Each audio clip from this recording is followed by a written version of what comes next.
Ngapunten. Assalamualaikum warahmatullahi wabarakatuh.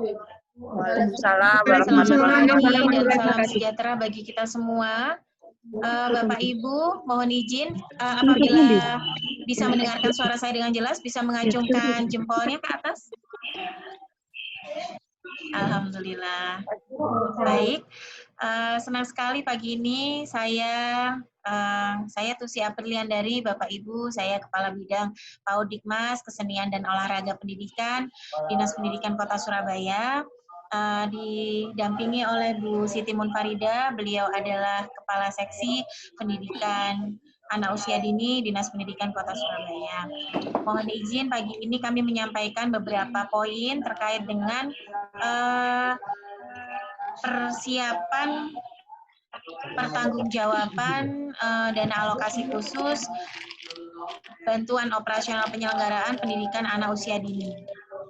Bapak Ibu mungkin sudah banyak mendapatkan WA dari saya terkait dengan prosedur ya, poin-poin yang bisa kita diskusikan dan banyak pertanyaan yang masuk ke kami terkait dengan BOP, kami coba jawab dan hari ini kami coba ulangi apabila nanti Bapak Ibu masih ada pertanyaan lagi terkait BOP PAUD yang sedang dipertanggungjawabkan sekarang Bapak Ibu di Satuan Pendidikan pasti sedang menyusun ya laporan pertanggungjawabannya agar tidak salah, kami mengingatkan kembali. Kepada host mohon ditampilkan untuk paparannya, monggo.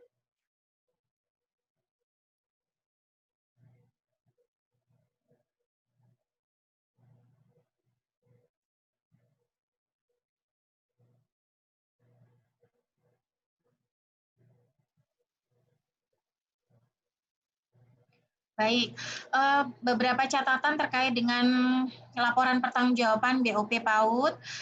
Bapak Ibu semua sudah mengambil ya di rekening banknya di Bank Jatim, maka mohon segera melaksanakan kegiatan dan pembelanjaan sesuai dengan RKS. Kegiatan-kegiatan yang dilaksanakan pun harus memperhatikan protokol COVID, yaitu dengan pembelajaran jarak jauh, kemudian meeting jarak jauh, kemudian pembelanjaannya juga harus sesuai dengan RKS, sesuai dengan Permendikbud nomor 13 dan 20 tahun 2020. Kami sarankan pembelanjaan Bapak Ibu semua agar dilaksanakan atau dibelanjakan di toko yang ber-PKP. Kemudian terkait dengan BOP PAUD tahun 2020, Bapak Ibu jangan khawatir bahwa itu dapat berlaku surut dengan lunas dibayar tanggal 5 Juni 2020 ke atas. Betul. Contoh, misalnya TKA beli spidol tanggal 3 Maret 2020, maka kwitansi di stempel lunas dibayar minimal tanggal cair yaitu tanggal 5 Juni 2020. Masih bisa, Bu, Pak, pembelanjaannya dilaksanakan itu dimulai tanggal 1 Maret 2020. Karena Permendikbudnya itu adalah diundangkan tanggal 28 Februari 2020, Permendikbud 13 tahun 2020 itu diundangkan tanggal 28 Februari sehingga pembelanjaan panjenengan semua sudah bisa dimulai tanggal 1 Maret. Tetapi hati-hati lunas dibayarnya, ya, saya ulangi lagi bahwa lunas dibayarnya adalah tanggal 5 Juni 2020. Ke atas. Kemudian poin selanjutnya adalah melakukan pembayaran pajak sesuai dengan ketentuan yang berlaku, baik itu PPN, PPh 21, dan seterusnya. Poin selanjutnya, entry pelaporan penggunaan dana BOP PAUD selambatnya hari Senin, tanggal 22 Juni 2020 pada aplikasi simpaud.dispendik.surabaya.go.id. Bagaimana, Bu, pelaporannya? Bisa dibuka di tutorialnya Simpaud. Nanti kita akan putarkan sebentar terkait dengan tutorial tersebut. Dalam aplikasi SIMPAUD ya Bapak Ibu, diwajibkan satuan pendidikan memfoto dan mengupload gambar barang dengan jumlah sesuai yang dibelanjakan. Ini memudahkan pemeriksaan apabila nanti bapak-bapak atau ibu-ibu pemeriksa, baik itu kejaksaan maupun dari BPK, itu mau melakukan verifikasi administrasi. Misalnya begini Bapak Ibu, TKA begitu, dia beli spidol, jumlahnya 50. Maka tolong 50 spidol itu difoto dengan geotek dan diupload di aplikasi SIMPAUD. Foto dilengkapi dengan geotek G, jangan lupa, dan dilarang mengedit geotek. Ya. Selanjutnya,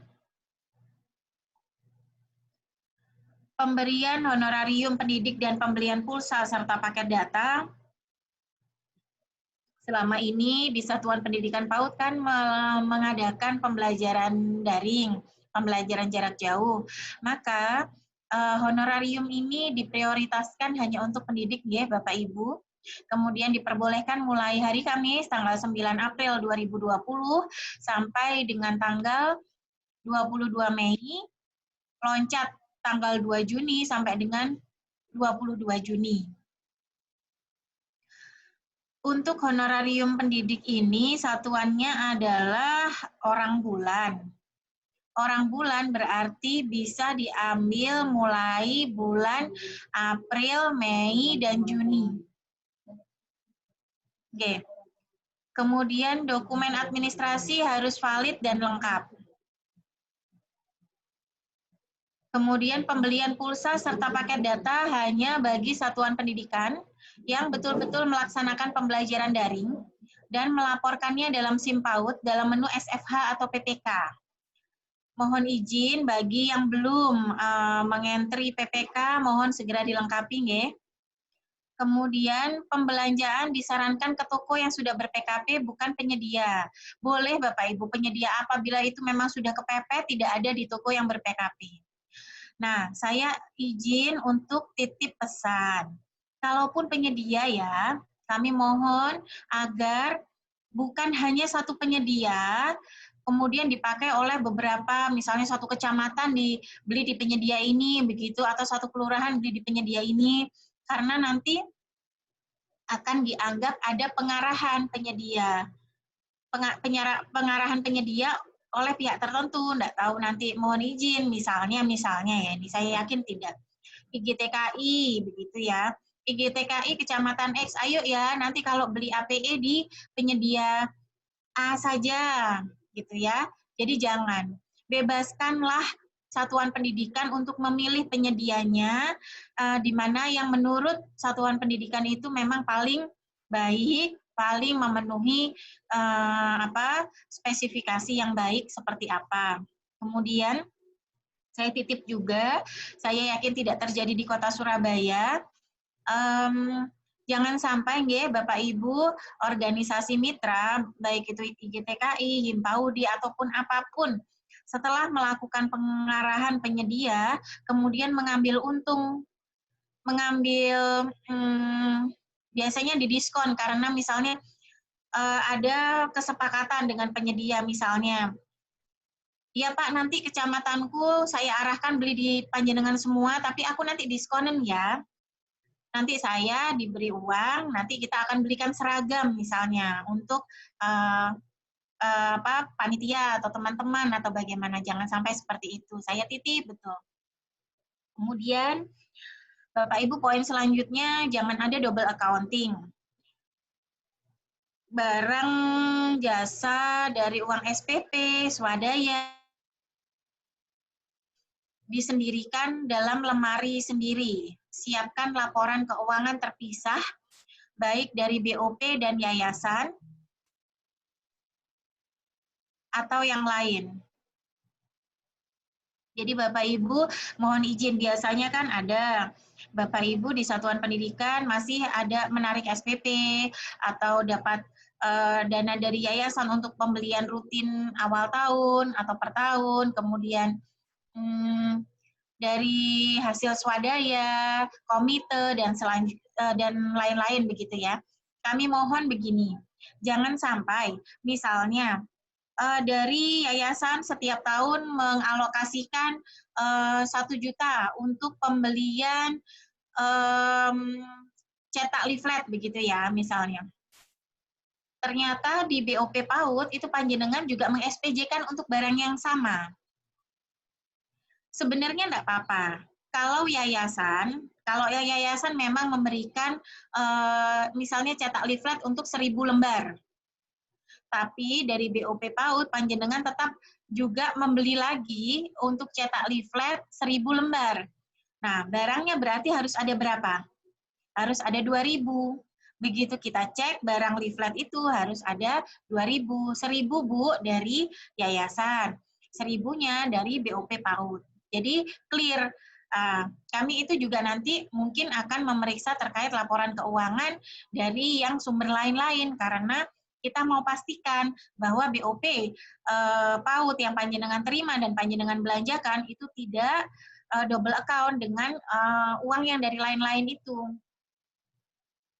Juga misalnya ada dari komite sekolah, mungkin swadaya masyarakat atau bagaimana, itu juga begitu, di SPJ-kan untuk barang yang sama, tapi dari sumber yang berbeda.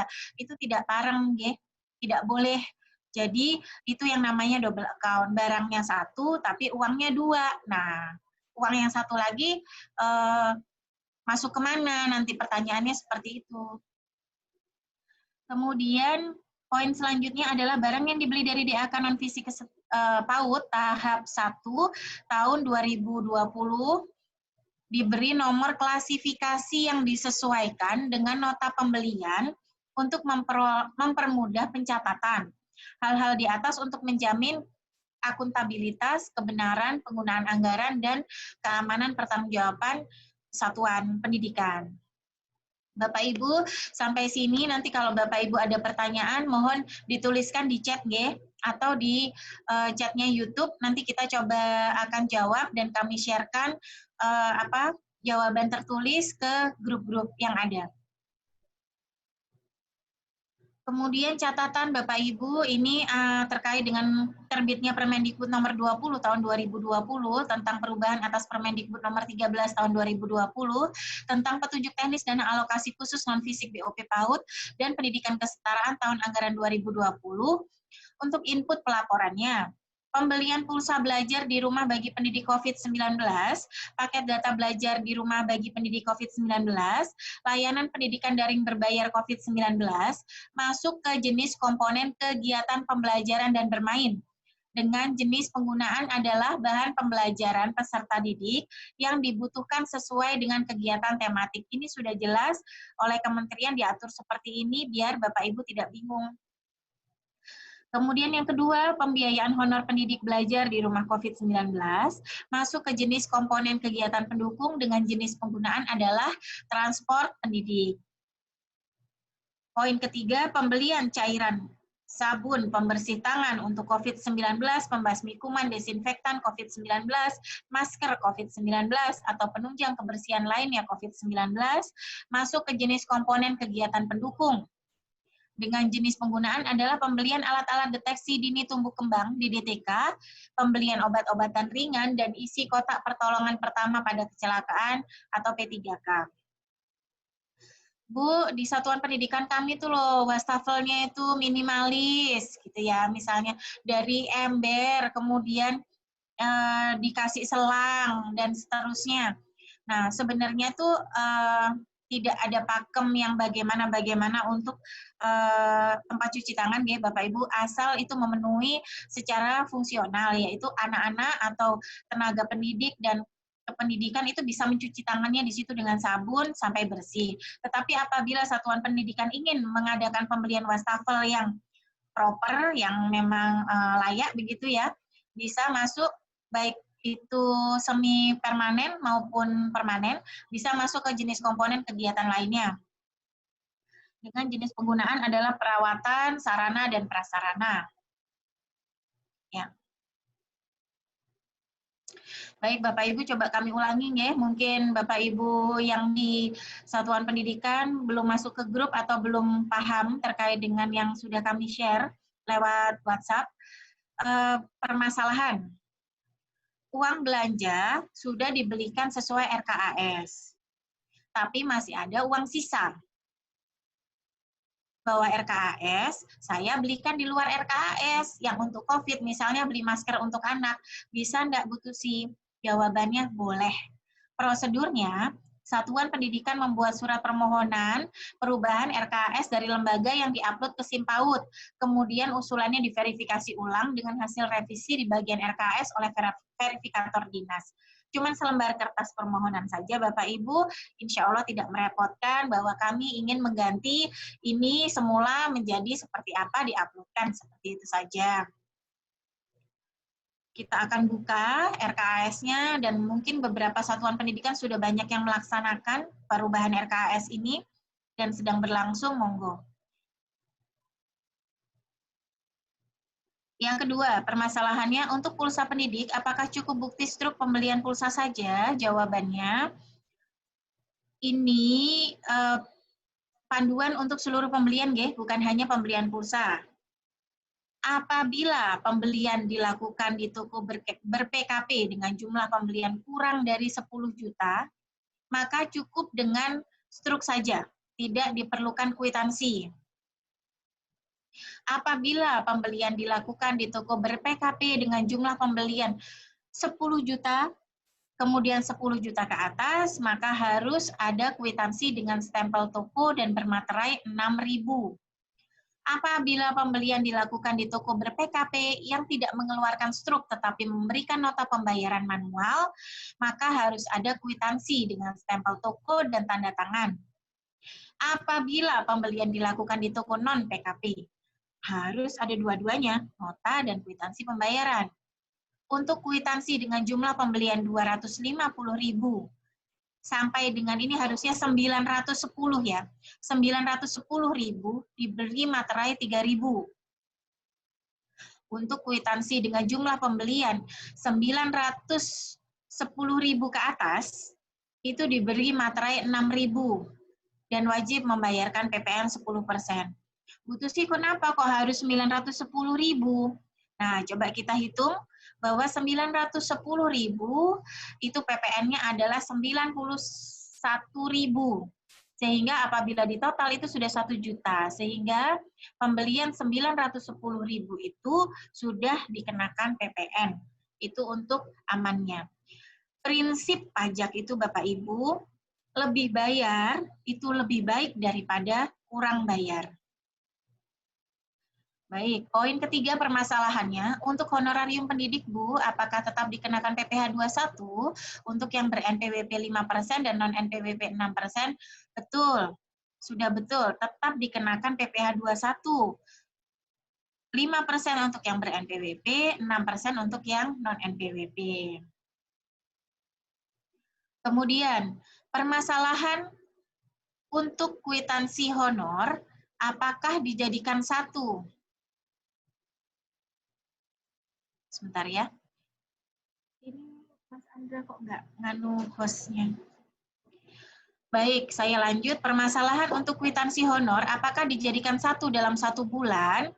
Misal ada 5 guru, di kwitansi apa cukup dituliskan telah terima dari bendahara TK, titik-titik, sejumlah RP, titik-titik, untuk honor 5 guru, kemudian tanda tangan KS? Bisa. Untuk honorarium, di kwitansi, monggo Bapak Ibu di satuan pendidikan mau dibuat per bulan, boleh. Misalnya April, sendiri Mei, sendiri Juni, sendiri. Atau langsung April, Mei, Juni. Nanti kalau misalnya seperti itu, formatnya bisa dilampiri dengan bukti penerimaan yang di dalamnya memuat tentang nomor, nama penerima, jumlah bulan, jumlah nominal honorarium sebelum diterima, pajak PPh 21, sama jumlah nominal yang telah diterima setelah pajak, kemudian baru tanda tangan tenaga pendidiknya. Jadi, monggo, mau dijadikan 1 bulan atau 3 bulan, silakan. Permasalahan kelima, Untuk pembelanjaan yang sudah ada faktur pajak atau struk yang tertera PPN, apakah tetap diperlukan kwitansi dengan materai, Bu, sesuai dengan nilai pembelanjaan? Karena yang sudah ada PPN berarti kami sudah dikenakan pajak. Jika ditambah materai lagi berarti nominal yang dilaporkan di LPJ, apakah harga barang plus PPN plus materai? Jadi begini Bapak Ibu, apabila sudah ada PPN, nanti kalau Bapak Ibu setor lagi PPN, nanti double dong, jadi tidak perlu. Jadi kalau sudah ada PPN, tidak perlu lagi bayar pajak PPN. Untuk materai dan seterusnya, itu tidak termasuk harga barang. Jadi materai adalah materai. Nanti kalau berapa jumlah materai yang Bapak Ibu butuhkan, yang 3.000 berapa lembar, yang 6.000 berapa lembar, Bapak Ibu bisa rubah RKAS-nya. Tetapi harga barang itu adalah yang dilaporkan di LPJ, harga barang plus PPN, tanpa materai. Ya. Permasalahan ke-6, apabila pembelian barang di RKAS tidak sesuai dengan pembelanjaan aslinya, apakah bisa diambilkan anggaran snack murid dan parenting yang tidak digunakan? Boleh, dengan melakukan perubahan RKAS. Karena apa? Karena Permendikbud nomor 20 tahun 2020 itu, Bapak Ibu, itu dibebaskan prosentasenya. Monggo, Bapak Ibu mau gunakan untuk apa? Prosedur perubahan cek permasalahan yang pertama, tadi pakai surat permohonan. Permasalahan ke-7, pembelian antiseptik di SSH RKAS-nya 68.000, tapi realnya 90.000. Alat termogan di SSH RKAS 400.000, realnya 900.000. Nah, ya nggak usah beli yang mahal-mahal. Untuk pembelian produk tidak boleh melebihi SSH RKAS. SSH RKAS itu harga batas atas. Jadi cari yang di real lebih sama atau lebih murah gitu ya.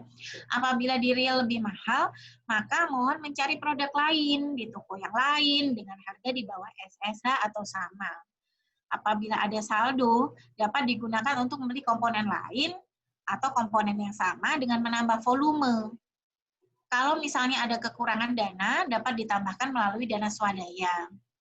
Untuk menekan besarnya dana swadaya, maka dana tersebut dapat menjadi penambah dana BOP apabila ada kekurangan dana BOP secara keseluruhan dari total belanja. Biar tidak per komponen. Karena kalau per komponen pasti banyak sekali nanti dana swadaya yang harus dikeluarkan panjenengan. Oke, videonya kita simak ya. Kita simak video terkait. Halo Indonesia, berikut ini tata cara input pelapor penggunaan dana bagi satuan pendidikan pada aplikasi Simdak BOP PAUD di Kementerian Pendidikan dan Kebudayaan Republik Indonesia. Fungsi dari input pelaporan Halo Indonesia untuk melaporkan penggunaan dana pada satuan pendidikan bagi dana bantuan operasional pada anggaran Simdak BOP di Kementerian Pendidikan dan Kebudayaan adalah sebagai berikut. Fungsi Pertama, dari input pelaporan aplikasi Simdak pada laman m.paud pada stream pendidikan bagi dana bantuan operasional pada anggaran garis miring Simdak di Kementerian Masukkan nama user dan password sesuai akun Dapodik. Lalu ketika tombol masuk dengan klik pada BOP PAUD m.paud pada stream pendidikan pilih penyerapan BOP, maka akan tampil data penyerapan BOP yang sudah diisi oleh admin kabupaten kota. Jika ada kesalahan atau perbedaan pada data yang ditampilkan, segera hubungi admin di kabupaten kota masing-masing. Pilih penyerapan. Perlu diingat bahwa pengisian laporan ini adalah untuk bertahap, bukan jumlah bantuan untuk satu jenis anggaran. Untuk pengadaan lapor, pilih laporan penggunaan dana, pilih semester, lalu tekan cari. Ini klik tombol edit dan sekarang Anda bisa melakukan input penggunaan dana. Caranya sebagai berikut. Pilih jenis komponen yang ingin Anda masukkan. Pilih jenis penggunaan sesuai penggunaannya. Masukkan jumlah dana penggunaan tanpa titik dan koma, lalu simpan. Jika berhasil tersimpan, maka akan muncul pada list data input. Ulangi langkah lain ini hingga jenis komponen dan jenis penggunaannya lengkap. Dana penggunaan versi Persentase penggunaan dana direkapitulasi pada bagian atas.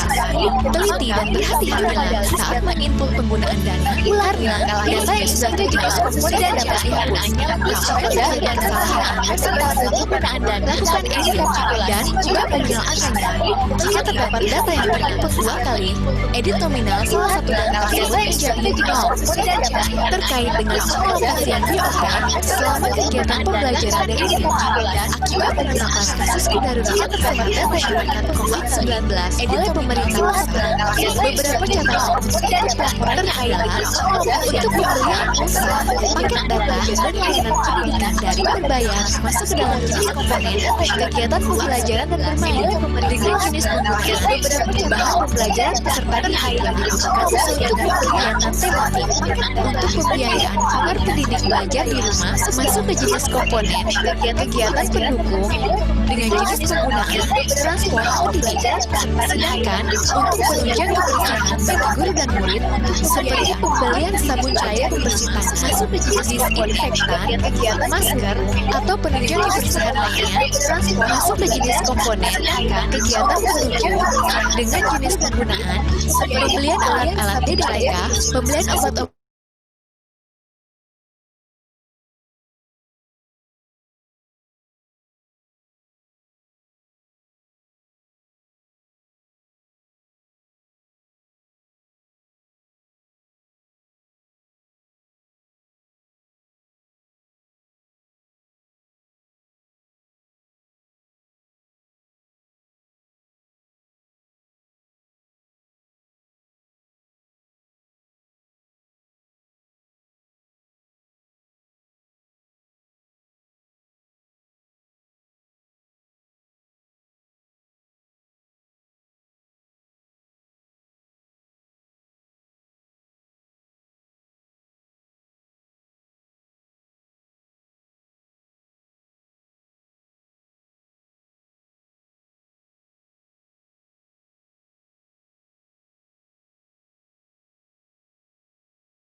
baru untuk program BOP PAUD dan kesetaraan.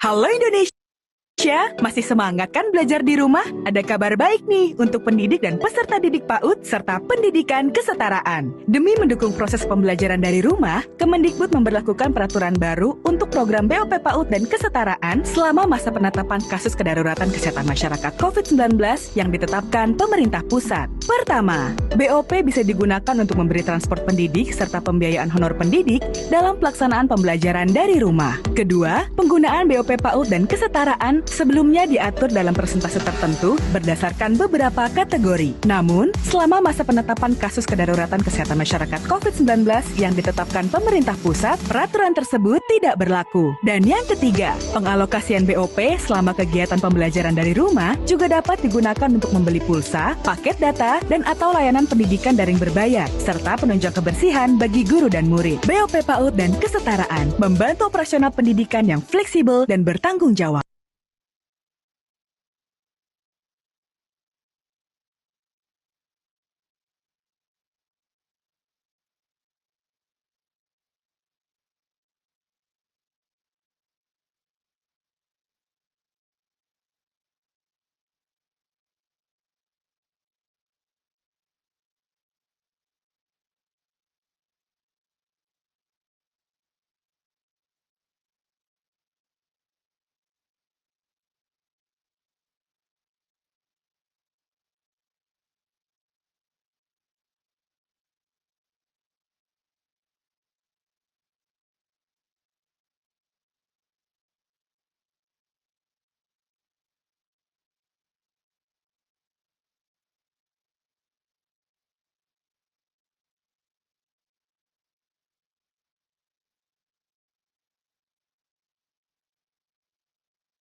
sudah.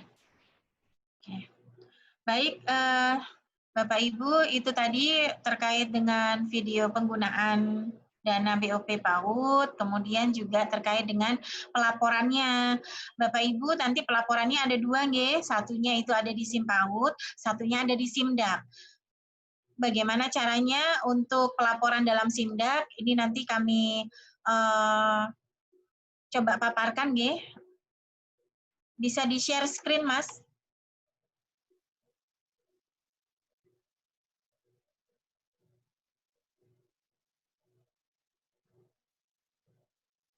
Oke. Baik, Bapak Ibu, coba kami paparkan sedikit terkait dengan aplikasi SIMDAK BOP PAUD dan Dikmas, nggih. Nanti bisa buka secara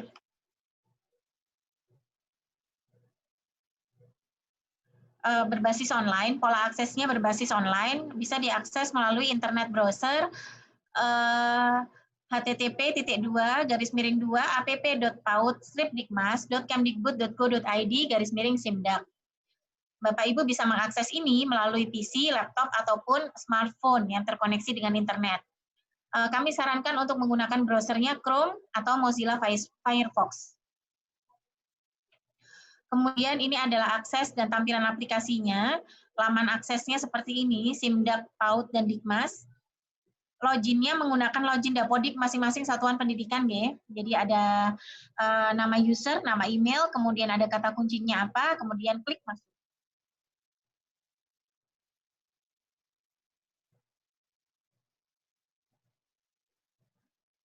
Oke. Kemudian login bagi satuan pendidikan bisa melalui login sesuai akun atau user satuan pendidikan seperti yang saya terangkan tadi melalui akun Dapodik. Password akun atau user satuan pendidikan melalui akun Dapodik juga. Kemudian klik BOP PAUD. Ada tulisan besar di situ namanya BOP PAUD, diklik. Kemudian di menunya sebelah kiri atas itu ada dua. Ada satunya penyerapan BOP RKUD rekening satuan pendidikan, ada yang laporan penggunaan dana satuan pendidikan. Kemudian terkait dengan menu penyerapan BOP dalam kurung RKUD rekening satuan pendidikan itu jumlah peserta didik dan bantuan yang diterima oleh satuan pendidikan, menunya di dalamnya seperti itu. Apabila menu laporan penggunaan dana itu ada untuk melakukan input penggunaan dana oleh satuan pendidikan.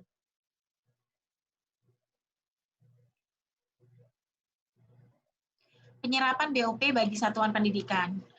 Bapak Ibu bisa klik di penyerapan BOP RKUD rekening satuan pendidikan untuk mengetahui data bantuan peserta didik dan bantuan yang diterima oleh satuan pendidikan yang sudah diinput atau dilaporkan oleh admin kabupaten kota.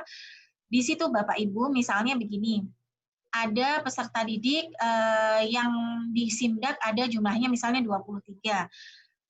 Tetapi oleh admin dinas setelah melalui sistem dan segala macam, melalui tahapan verifikasi KUA PPAS, melalui Dapodik, melalui SK Wali Kota, melalui SIM PAUD, dan seterusnya, kita sudah verifikasi administrasi, maka ternyata di satuan pendidikan X itu yang di SIMDAK-nya peserta didiknya 23, hanya bisa diberi 15 misalnya.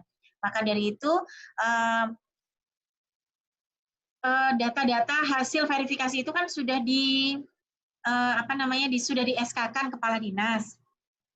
Maka itu yang menjadi dasar pencairan di rekening satuan pendidikan Bapak Ibu. Laporan penggunaan dana bagi satuan pendidikan itu bisa diklik di laporan penggunaan dana, kemudian klik semesternya. Jangan lupa, jangan pilih yang 2019 nih Bapak Ibu ya. Pilih yang 2020 tahap 1. Apabila sudah memilih tahapan, pilih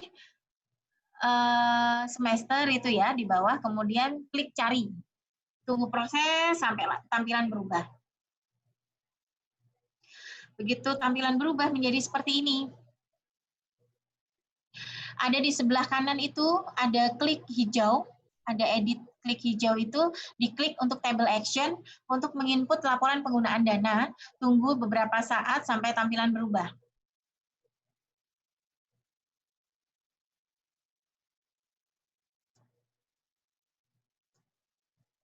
Nah, Bapak Ibu di sini tampilan penggunaan dana dari satuan pendidikan sebelum melakukan input laporan, maka persentase dari kegiatan pembelajaran, kegiatan pendukung, dan kegiatan lainnya akan masing-masing kosong. Nanti Bapak Ibu bisa klik di selanjutnya ya. Nah, langkah selanjutnya Bapak Ibu bisa klik di jenis komponen sesuai jenis komponen yang akan diinput sesuai RKAS. Pilih salah satu komponen, misalnya di kegiatan pembelajaran dan bermain. Klik jenis komponennya itu, kemudian jenis penggunaannya dicari Bapak Ibu. Apakah beli APE, apakah bahan pembelajaran, apakah beli penyediaan alat mengajar bagi pendidik, dipilih salah satu, kemudian ditulis jumlahnya berapa, kemudian klik simpan. Kemudian terkait dengan penggunaan dana, itu ya Bapak Ibu, isi biaya atau uang tanpa tanda titik ataupun koma. Misalnya 2.153.000. Tulisnya bukan 2.153.000 tetapi langsung 2.153.000 tanpa koma, tanpa titik. Kemudian klik simpan, tunggu beberapa saat sampai proses input selesai dan tampilan berubah pada list input data. Input laporan penggunaan dana bagi satuan pendidikan, nanti akan ada rekapnya. Jadi di situ ada jenis komponen kegiatan pembelajaran dan bermain misalnya. Jenis penggunaannya bahan pembelajaran peserta didik yang dibutuhkan sesuai dengan kegiatan tematik, jumlahnya sekian, 2.153.000. Inilah tampilannya. Apabila sudah melakukan input jenis komponen dan jenis penggunaan dana yang telah selesai diinput tadi. Oke. Lalu bagaimana input jenis komponen dan jenis penggunaan dana selanjutnya? Sangat mudah, silakan ulangi langkah-langkah input data tadi sesuai jenis komponen dan jenis penggunaan sesuai RKAS, dari kegiatan belajar dan bermain, kegiatan pendukung, sampai kegiatan lainnya. Nanti ikuti atau ulangi langkah-langkahnya. 1, pilih jenis komponen. Komponennya dicek apakah dia masuk kegiatan pembelajaran bermain, kegiatan pendukung, atau kegiatan lainnya. Yang kedua, pilih jenis penggunaan dana. Pilihan short penggunaan akan berubah otomatis apabila terlebih dahulu memilih jenis komponen. Yang ketiga, isi nominal biaya atau uang pada kolom atau kotak yang tersedia tanpa tanda koma ataupun titik. Yang kemudian lalu klik simpan, kemudian ulangi langkahnya 1-4 untuk mengisi atau input jenis komponen dan penggunaan dana yang lain. Nah, itu Bapak Ibu sudah persis seperti langkah-langkah yang pertama saya terangkan. Di sini akan tampil tampilan akhir input laporan penggunaan dana BOP, list data input. Tampilan akhir apabila semua jenis komponen dan penggunaan data telah selesai diinput pada aplikasi Simdak BOP yang sudah diinput oleh satuan pendidikan. Di slide 24.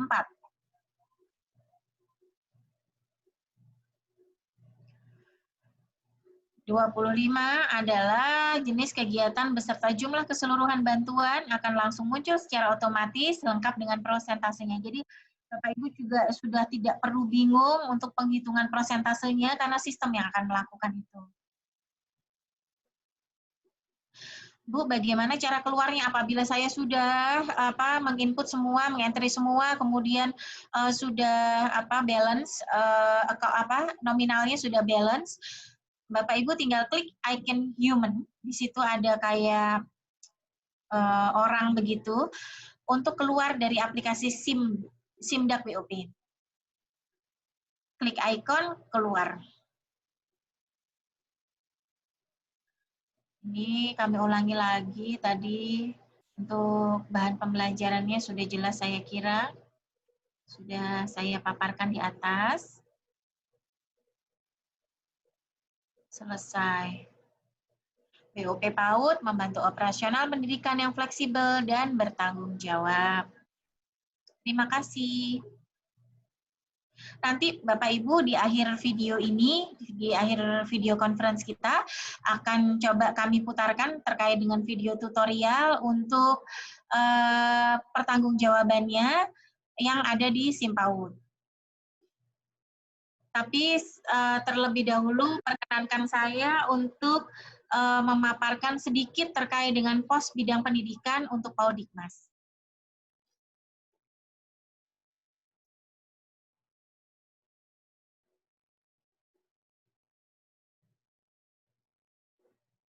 Baik, Bapak Ibu mungkin melengkapi apa yang sudah dipaparkan oleh Bu Mami kemarin dalam Zoom maupun YouTube.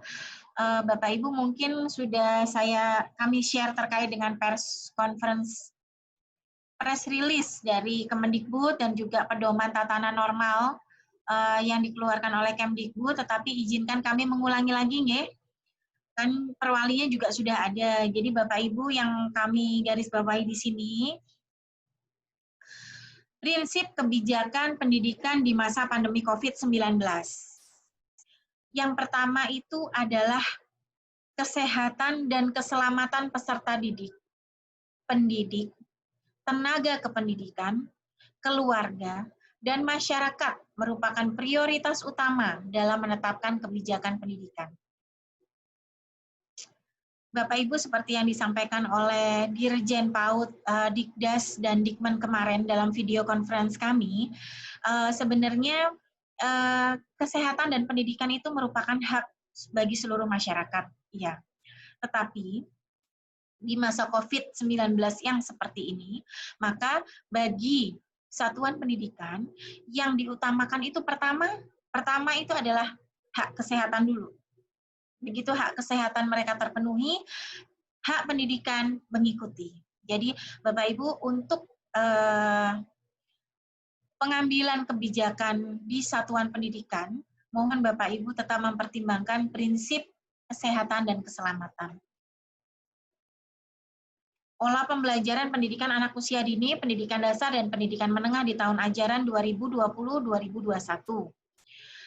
Kita sesuai dengan kalender pendidikan bahwa tahun ajaran baru 2020-2021 tetap dimulai pada bulan Juli 2020, tepatnya tanggal 13. Nah, Bapak Ibu, pembelajaran di zona kuning, oranye, dan merah masih dilarang. Untuk daerah yang berada di zona kuning, oranye, dan merah, dilarang melakukan pembelajaran tatap muka. Bu, kalau kami belajar daring boleh, belajar dari rumah boleh-boleh. Jadi satuan pendidikan yang berada di zona-zona tersebut tetap melanjutkan belajar dari rumah. Ada tidak Bu yang melaksanakan tatap muka? Ada 6% di seluruh Indonesia peserta didik di zona hijau dalam 85 kabupaten kota itu melaksanakan pembelajaran tatap muka. Di manakah? Itu di daerah-daerah 3T, Anambas, sebagian Aceh Utara, terus banyak yang di daerah-daerah 3T, Bapak Ibu. Surabaya masih kuning ya kayaknya ya, jadi masih belum bisa untuk menyelenggarakan kuning atau merah ya? Merah, maaf. Hasil rapat kemarin gugus COVID bilangnya masih merah, reaktif di atas 10%. Jadi mari kita bersama-sama bergandengan tangan mewujudkan Surabaya menuju ke zona hijau. Bapak Ibu, ini sekedar wawasan saja. Nanti kalau misalnya Surabaya sudah masuk zona hijau, Bu, apakah langsung serta-merta kami bisa langsung mengadakan pembelajaran tatap muka? Nah ini, Bapak Ibu, dicek.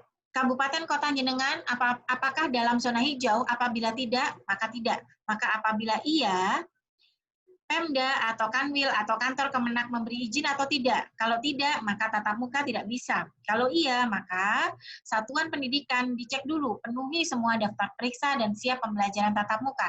Kalau tidak, maka tidak boleh melakukan pembelajaran tatap muka. Kalau iya, maka orang tua setuju untuk pembelajaran. Apakah orang tua setuju untuk pembelajaran tatap muka? Kalau iya, oke. Kalau tidak, jangan. Nah, tatap muka ini pun sangat bertahap, Bapak Ibu. Peserta didik memulai pembelajaran tatap muka di satuan pendidikan secara bertahap. Tahapannya bagaimana? Apabila Surabaya sudah masuk zona hijau, maka bulan pertama yang masuk adalah anak-anak di jenjang SMA, SMK, MA, MAK, SMTK, SMAK, paket C, SMP, MTS, dan paket B. 2 bulan kemudian baru SD, MI, paket A, SLB. 2 bulan kemudian baru PAUD, TK, RA, TKLB, dan seterusnya. Jadi PAUD ini paling buncit. Nanti kalau misalnya suatu daerah itu memang terus-menerus dalam zona hijau. Tapi begitu ada penambahan kasus atau level resiko daerah naik, maka satuan pendidikan wajib ditutup kembali. Pembelajaran tatap muka pada zona hijau dilaksanakan melalui 2 fase. 2 fasenya itu ada masa transisi, yaitu 2 bulan pertama, kemudian masuk ke masa kebiasaan baru. Pembelajaran tatap muka di satuan pendidikan yang memenuhi kesiapan dilaksanakan secara bertahap, diawali dengan masa transisi selama 2 bulan, jika tetap aman, maka dilanjutkan ke masa kebiasaan baru. Waktu mulai paling cepat bagi yang memenuhi kesiapan, ini ya seperti yang tadi saya paparkan, itu jenjangnya SMA dulu, kemudian SD, baru PAUD. Kondisi kelas nih Bapak Ibu nantinya kalau misalnya memang sudah mulai masuk begitu, di PAUD itu harus jaga jarak minimal 1 sampai 1,5 meter dan maksimal 5 peserta didik per kelas. Ini standar untuk 15 peserta didik per kelas. Kemudian itu di masa transisi nggih, nanti di masa kebiasaan baru hampir sama, juga 1,5 meter dan maksimal 5 peserta didik per kelas. Untuk jadwal pembelajaran, jumlah hari dan jam belajar dengan sistem pergiliran rombongan belajar atau shift ditentukan oleh masing-masing satuan pendidikan sesuai dengan situasi dan kebutuhan. Untuk masa kebiasaan baru juga sama nggih.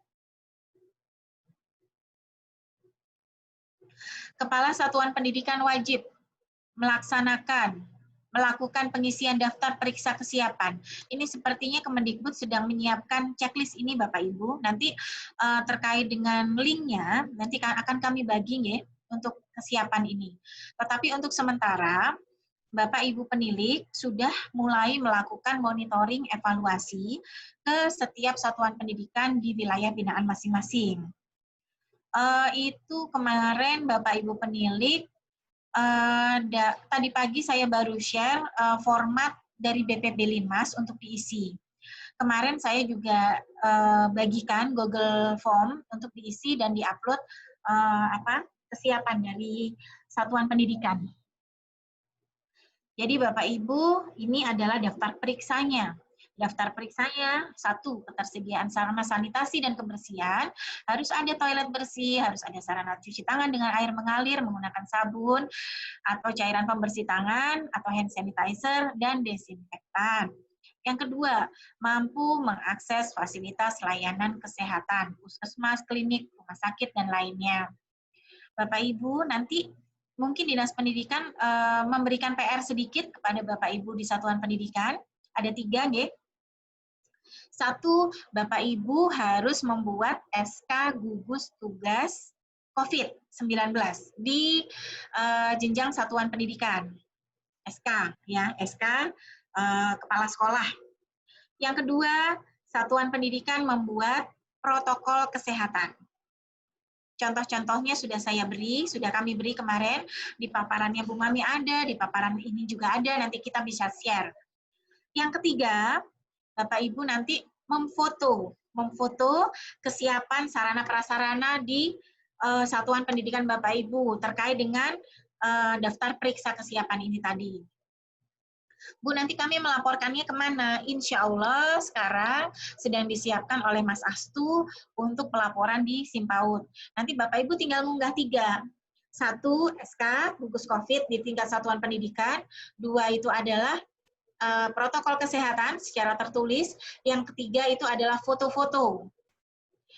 Foto-fotonya itu nanti menunya ada 3 Bapak Ibu. 1 itu untuk peserta didik apabila nanti udah tatap muka. Yang kedua itu adalah untuk guru dan tenaga kependidikan.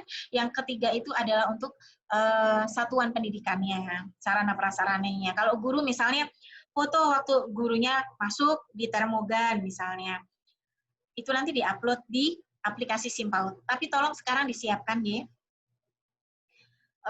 Yang ketiga, kesiapan, oh iya, Bapak Ibu saya mengulangi kemarin hasil Fitkonnya Bu Wali dengan kepala sekolah SD, SMP, komite sekolah SD dan SMP. Bu, boleh nggak kami membuat panitia gugus COVID itu menggandeng puskesmas, menggandeng satuan pendidikan yang lain begitu, atau kami minta tolong Satpol PP dan segala macam. Bapak Ibu mohon tidak melakukan itu. Tidak melakukan itu. Jadi gugus tugas di satuan pendidikan itu terdiri dari orang-orang dalam sekolah itu saja. Tetapi apabila diperlukan, nanti misalnya bagian humasnya atau bagian pelaksananya itu apabila ada kasus di sekolah atau ada rentetan perjalanan yang kira-kira itu menimbulkan potensi COVID, bisa melaporkan ke puskesmas. Tapi petugas dalam SK gugus COVID itu tidak melibatkan yang lain, hanya orang-orang sekolah saja. Kami mohon bantuan itu. Kemudian yang ketiga, kesiapan menerapkan area wajib masker atau masker tembus pandang bagi yang memiliki peserta didik disabilitas rungu, memiliki termogan, pengukur suhu tubuh tembak. Pemetaan warga satuan pendidikan yang tidak boleh melakukan kegiatan di satuan pendidikan memiliki kondisi medis penyerta komorbiditi yang tidak terkontrol. Artinya penyakit bawaan, mungkin ada yang punya gula, punya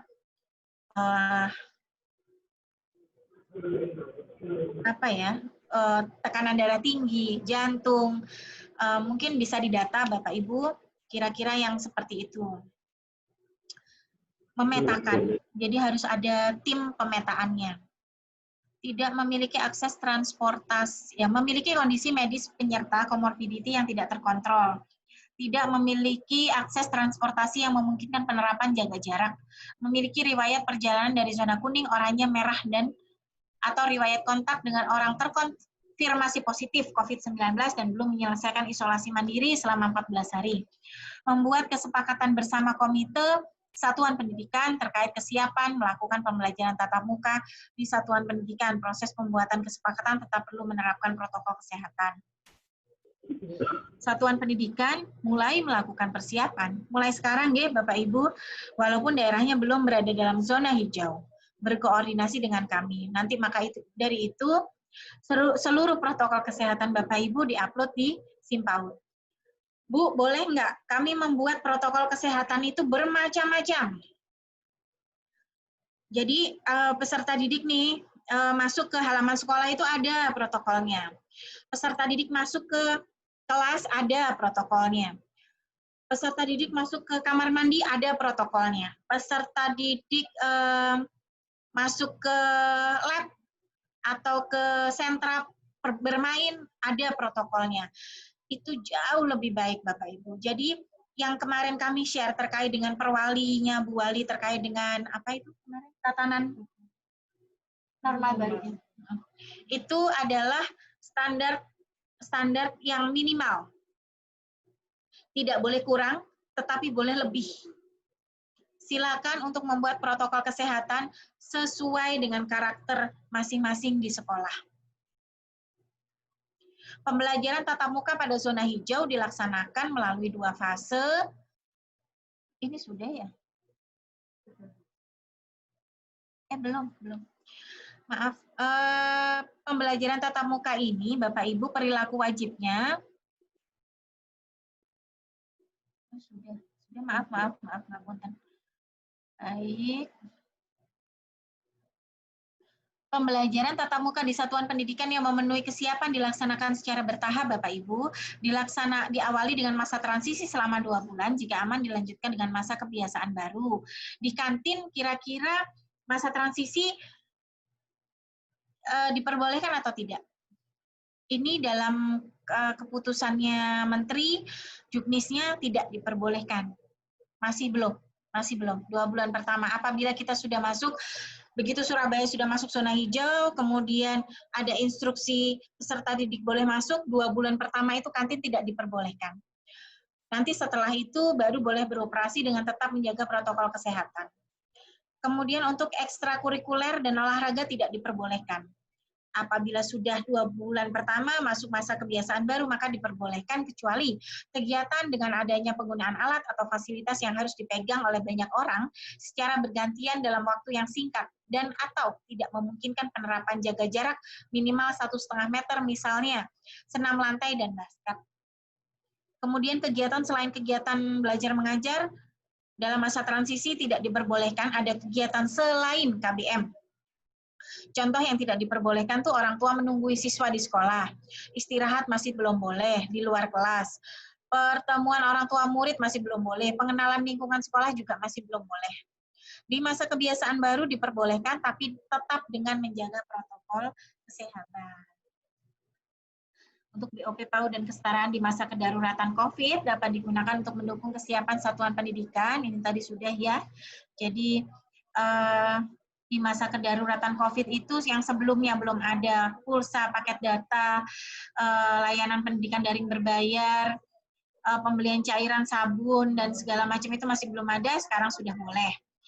Kemudian pembayaran honor, kalau yang sebelumnya itu dapat digunakan untuk memberi transport pendidik, di masa kedaruratan ini dapat digunakan untuk pembiayaan honor pendidik dalam pelaksanaan dan tetap memberikan transport. Jadi 2, honor dan transport itu berbeda Bapak Ibu. Jadi bisa diambil dua-duanya, honor boleh, transport boleh. Tidak boleh untuk honor administrasi, Bapak Ibu, tolong digarisbawahi ya. Tidak boleh untuk honor administrasi. Prosentase penggunaan. Kalau sebelumnya itu ada prosentase-prosentase, di Permendikbud yang baru tidak pakai persentase. Dilonggarkan menjadi tanpa batas. Oke. Bapak Ibu, nanti ini kan paparannya saya bagi semua nih. Saya bagi untuk Bapak Ibu bisa membaca lebih jelas begitu. Di sini itu ada kami berikan contoh protokol umum untuk sekolah seperti apa. Ini ada protokol umum untuk sekolah, itu menyediakan sarana cuci tangan, menginstruksikan warga sekolah, membersihkan ruangan, dan lain sebagainya.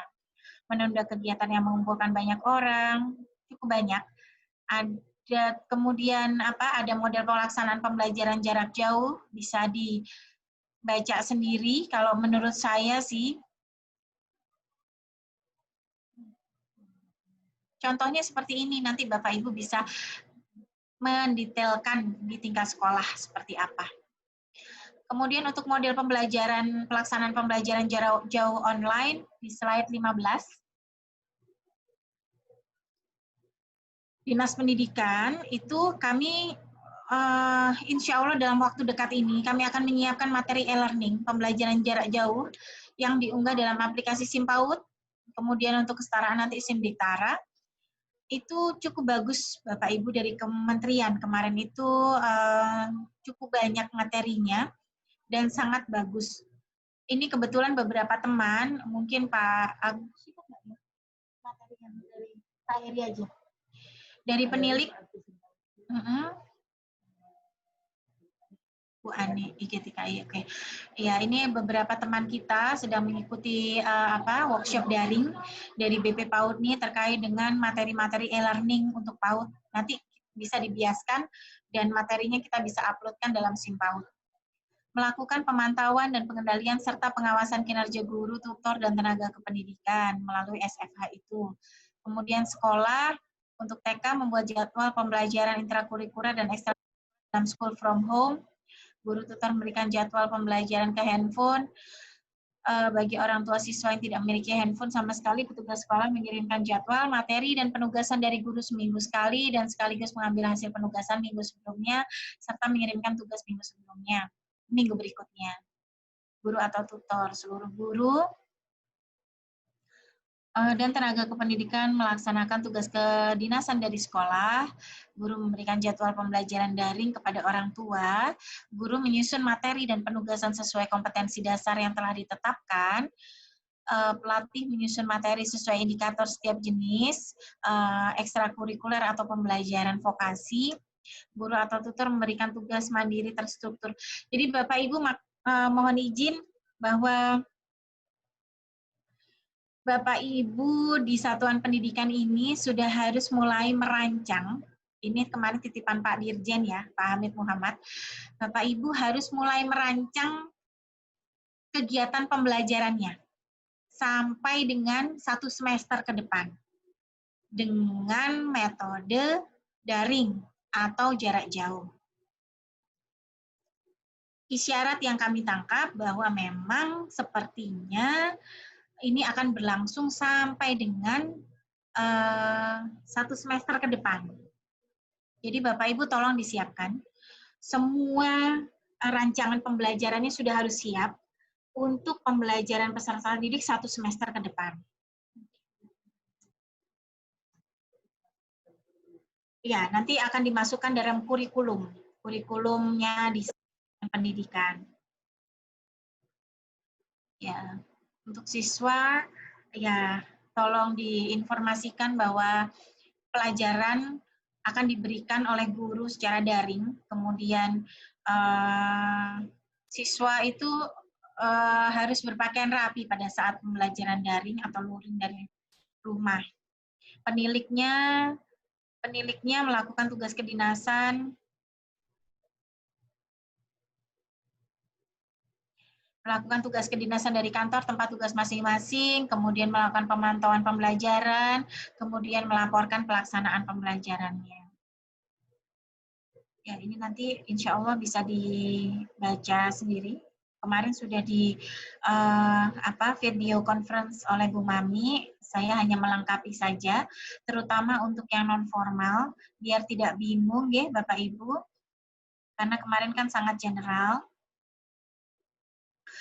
Saya cuma titip saja di slide 23, seperti yang saya aturkan tadi ke panjenengan semua, bahwa nanti di slide 23, Mas, slide 23. Mas Andra, slide 23.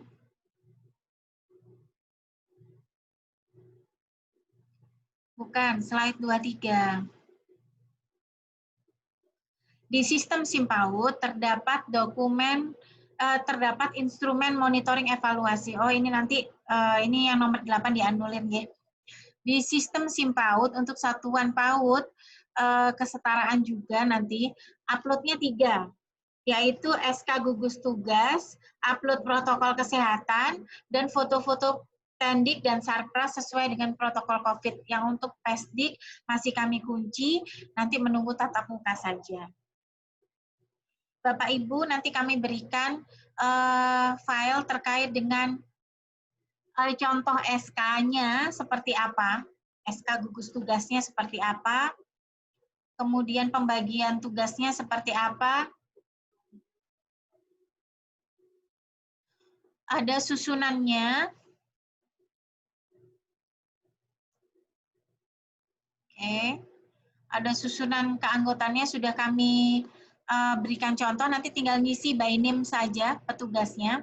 Kemudian ini ada lembar monitoring terkait dengan kepatuhan sekolah, institusi pendidikan lainnya, dan pos pesantren dalam menerapkan protokol pencegahan penyebaran COVID-19. Mungkin itu dari saya, Bapak Ibu. Seluruh pertanyaan bisa dituliskan dalam chat ataupun dalam YouTube yang tadi. Linknya sudah kami bagi kemarin. Nanti kami akan jawab secara tertulis dan kami sharekan ke grup-grupnya. Untuk terakhir kali kita simak terkait dengan video tutorial pelaporan BOP ke PAUD pendidikan anak usia dini. Monggo, host, untuk videonya.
Baik, Bapak Ibu, itu adalah video tutorial terkait dengan laporan pertanggungjawaban BOP PAUD.